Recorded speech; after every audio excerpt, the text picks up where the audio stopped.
Hello students, topic retirement of partner.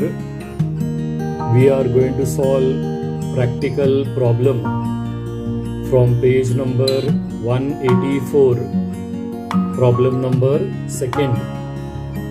Information दिया है. The balance sheet of Ram, Shyam and Ghanshyam sharing profits and losses 3:2:1 respectively.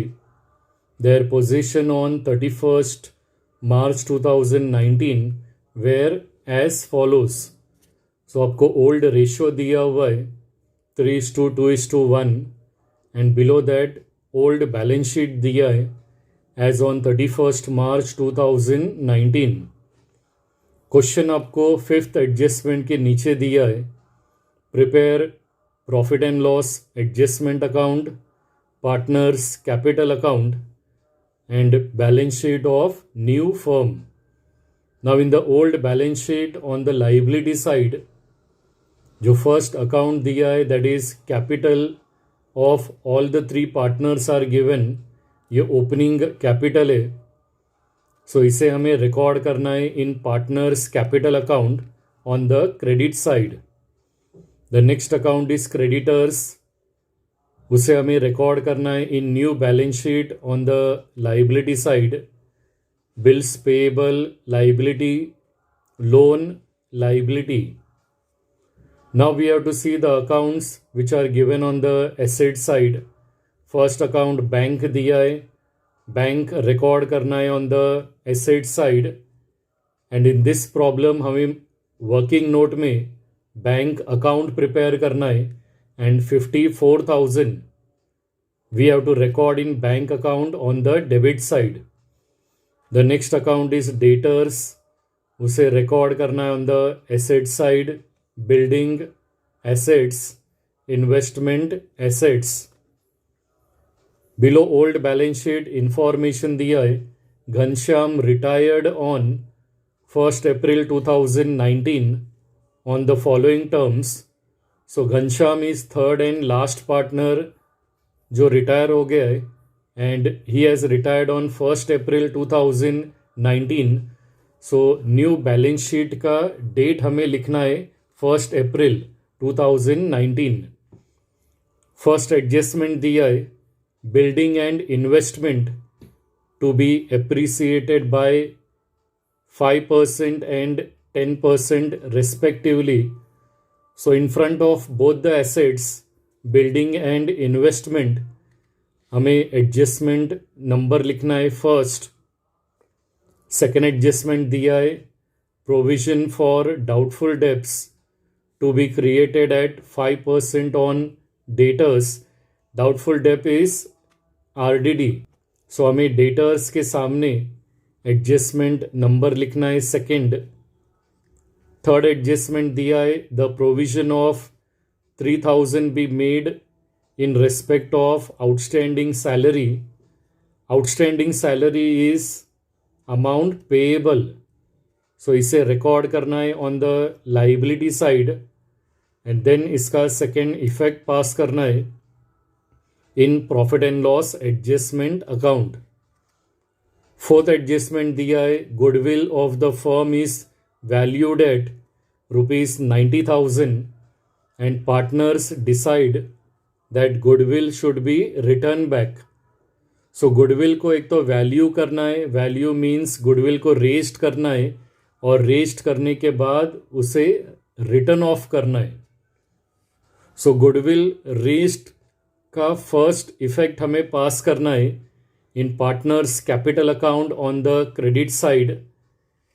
ये जो goodwill का amount है 90,000 उसे हमें डिस्ट्रीब्यूट करना है to all the three partners in the old ratio which is given 3:2:1 और रेस्ट करने के बाद उसको रिटर्न ऑफ करना है. रिटर्न ऑफ का सेकेंड इफेक्ट हमें पास करना है in partners capital account on the debit side और डेबिट साइड में हमें लिखना है टू गुडविल. गेन रेशियो आपको दिया नहीं है तो आपको क्या करना है, जो रिटायरिंग पार्टनर है उसका शेयर इन प्रॉफिट को कैंसिल करना है. सो रिटायरिंग पार्टनर इज घनश्याम, अगर उसका शेयर इन प्रॉफिट 1 को अगर कैंसिल करते देन हमें गुडविल को रिटर्न ऑफ करना है in the ratio 3:2. So goodwill raised and return off का 2 इफेक्ट पास करना है. The first effect will come in partners capital account on the credit side. Credit side में bye goodwill लिखना है, 90,000 को डिस्ट्रीब्यूट करना है इन द ओल्ड रेशियो 3:2:1, तीनों पार्टनर को डिस्ट्रीब्यूट करना है. And since it is given के गुडविल को रिटर्न बैक करना है, मतलब राइट ऑफ करना है, तो इसका सेकेंड इफेक्ट भी हमें रिकॉर्ड करना है in partners capital account on the debit side. Debit side में हमें लिखना है टू गुडविल अकाउंट, और गुडविल को रिटर्न ऑफ करना है only to the continuing partner, और ये अमाउंट को डिस्ट्रीब्यूट करना है to Ram and Shyam who are the continuing partner. Fifth adjustment दिया है, the amount payable to the retiring partner be transferred to his loan account. So एक इंफॉर्मेशन है, जो बैलेंस बचेगा in partners capital account of Ghanshyam retiring partner, उसका balance हमें loan account में transfer करना है. These are the columns of retirement of a partner. सबसे पहले हमें अकाउंट ट्रांसफ़र करना है from the liability side. Liability side में फर्स्ट अकाउंट दिया है, कैपिटल का ओपनिंग बैलेंस दिया है, उसे रिकॉर्ड करना है in partners capital account on the credit side. Credit side में लिखना है by balance brought down, amount record करना है in all the partners column. Next account given is creditors, उसे रिकॉर्ड करना है on the liability side, amount will come in outer column. Bills payable on the liability side, amount in outer column. And loan को भी record करना है on the liability side, amount record करना है in outer column. Now we have to transfer the account from the asset side. Asset side में first account दिया है bank. Bank हमें एसेट साइड में रिकॉर्ड करके रखना है, बट जो अमाउंट दिया है 54,000 उसे हमें रिकॉर्ड करना है in bank account on the debit side. So debit side में लिखना है to balance brought down, amount will come 54,000. Debtors record करना है on the asset side, amount will come in inner column. Building asset, amount will come in inner column. Investment assets, amount will come in inner column. अभी हमें first adjustment solve करना है. Building and investment दोनों को भी appreciate करना है. So first we will appreciate building. Building amount is given 60,000 और उसे एप्रिसिएट करना है by 5%. 5% on 60,000 will come 3,000. So below building हमें लिखना है प्लस एप्रिसिएशन 3,000, उसे प्लस करना है. आउटर कॉलम में अमाउंट आएगा 63,000. नाउ यर एसेट्स का वैल्यू इंक्रीज हुआ है, it is a profit for the business.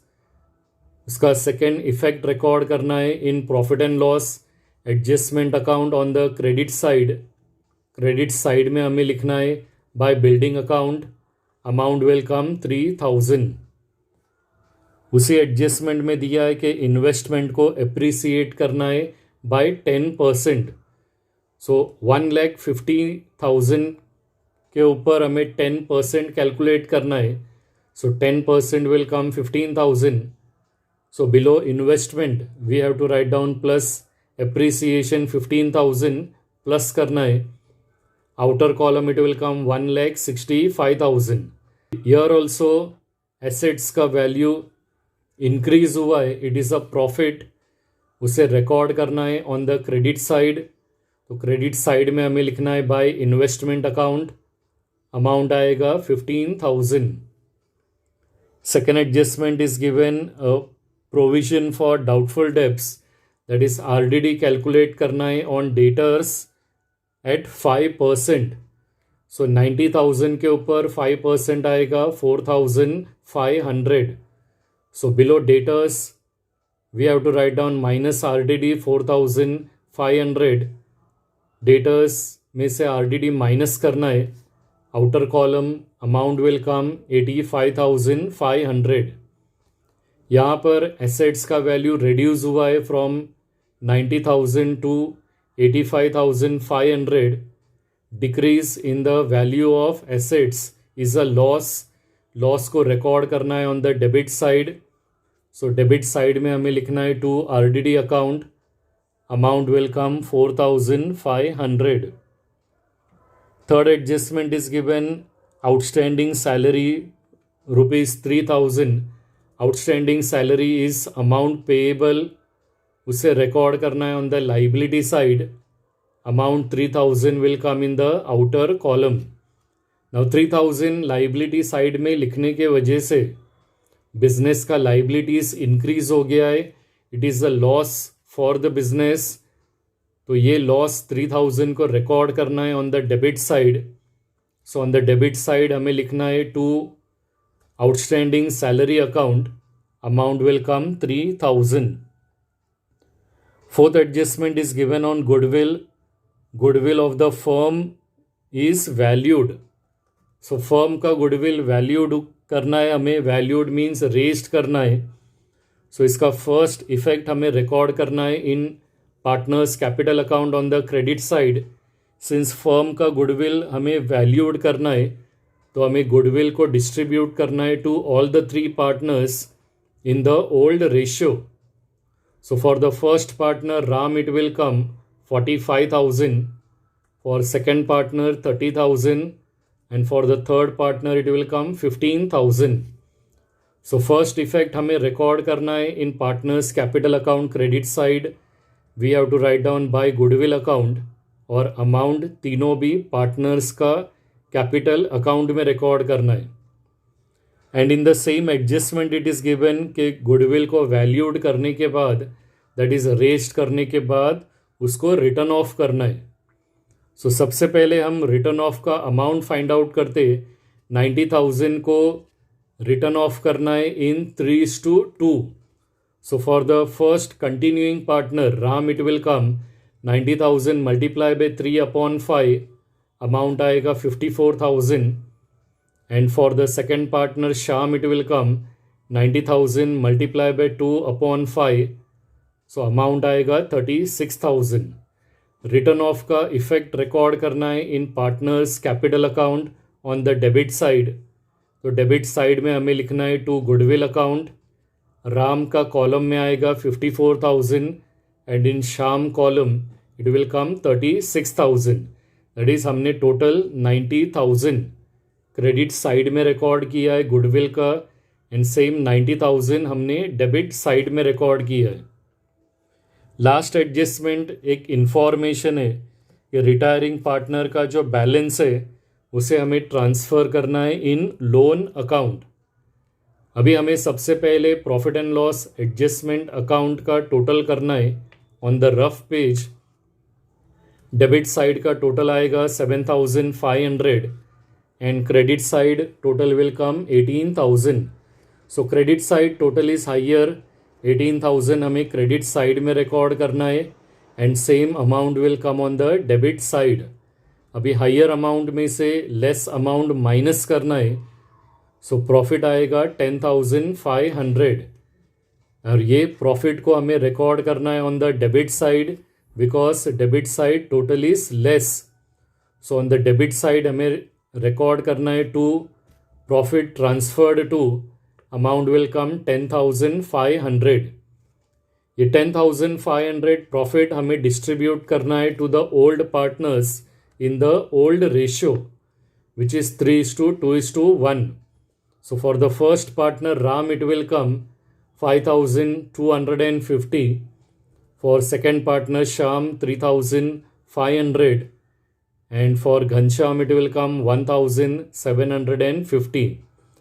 ये तीनों भी अमाउंट हमें profit and loss adjustment account का डेबिट साइड इनर कॉलम में रिकॉर्ड करना है. And since it is a profit तो इसे हमें ट्रांसफ़र करना है in partners capital account on the credit side. So credit side में हमें लिखना है by profit and loss adjustment account और अमाउंट रिकॉर्ड करना है in all the 3 partners column. After closing profit and loss adjustment account अभी हमें partners capital account close करना है। सबसे पहले हम अकाउंट क्लोज करने वाले राम का कैपिटल अकाउंट, उसका क्रेडिट साइड का टोटल ज़्यादा है, इट विल कम 1,70,250। ये सेम अमाउंट हमें डेबिट साइड में रिकॉर्ड करना है एंड फ्रॉम 1,70,250 हमें डेबिट का जो अमाउंट है 54,000 उसे माइनस करना है, तो बैलेंस अमाउंट आएगा 1,16,250। Ram is a continuing partner, so उसका जो बैलेंस है इन पार्टनर्स कैपिटल अकाउंट उसके लिए हमें लिखना है to balance carried down. Now we have to close Shyam capital account, he is also a continuing partner, so credit side का टोटल आएगा 1,23,500। ये सेम अमाउंट हमें डेबिट साइड में रिकॉर्ड करना है एंड फ्रॉम 1,23,500 हमें 36,000 माइनस करना है, so we will get a balance of 87,500। और इसके लिए भी हमें लिखना है to balance carried down, both are continuing partner Ram and Shyam. But जो थर्ड एंड लास्ट पार्टनर है ही इज़ रिटायरिंग पार्टनर और उसका बैलेंस हमें लोन अकाउंट में लिखना है। सो घनश्याम का क्रेडिट साइड का टोटल है 76,750। ये सेम अमाउंट हमें डेबिट साइड में रिकॉर्ड करना है, जिसके लिए हमें लिखना है टू लोन अकाउंट और अमाउंट आएगा 76,750। अभी हम सबसे पहले कैपिटल का closing balance of Ram and Shyam को ट्रांसफ़र करते on the liability side under the heading capital. So दोनों भी अमाउंट इनर कॉलम में रिकॉर्ड करना है and total 2,03,750 will come in the outer column. और जो घनश्याम है उसका लोन अकाउंट का भी क्रेडिट बैलेंस है, सो उसे भी ट्रांसफ़र करना है on the liability side. On liability side हमें लिखना है Ghanshyam loan, amount will come 76,750। After closing partners capital account अभी हमें बैंक अकाउंट का टोटल करना है। बैंक का डेबिट साइड का टोटल है 54,000, same amount will come on the credit side और सेम अमाउंट आपका बैंक का क्लोजिंग बैलेंस है। Bank is having a debit balance क्योंकि डेबिट साइड का टोटल ज़्यादा है, सो 54,000 बैंक बैलेंस हमें रिकॉर्ड करना है on the asset side. Bank हमने ऑलरेडी वहाँ पे लिख के रखा है, उसी के सामने अमाउंट रिकॉर्ड करना है 54,000 एंड एट लास्ट हमें बैलेंस शीट का टोटल करना है। Your balance sheet will always tally assets and liability side का टोटल सेम आएगा। सो बैलेंस शीट का टोटल आएगा 3,67,500।